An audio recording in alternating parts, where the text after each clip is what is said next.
झारा खुशी से अपने सहपाठियों के साथ बातचीत करती है, जबकि हिना चुपचाप अपनी किताब में खोई रहती है। शिक्षक घोषणा करते हैं, हम कल पिकनिक पर जाएंगे।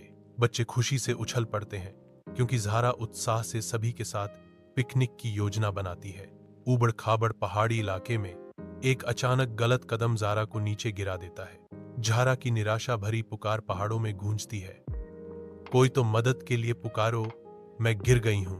हिना झारा की ओर दौड़ती है, मदद के एक साहसिक कार्य में हाथ बढ़ाती है। कठोर पहाड़ी इलाके के बीच हिना धीरे से झारा की मदद करती है, उसे कोमल देखभाल के पल में पानी देती है। झारा की आंखों में आंसू आ जाते हैं, क्योंकि वह हार्दिक आभार व्यक्त करती है।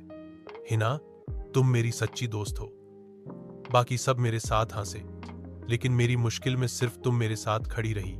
शिक्षक की आवाज पहाड़ों में गूंजती है, बच्चों, केवल शब्दों से अच्छा होना ही पर्याप्त नहीं है। एक सच्चा दोस्त वह है जो अपने कार्यों से अपनी दोस्ती साबित करता है।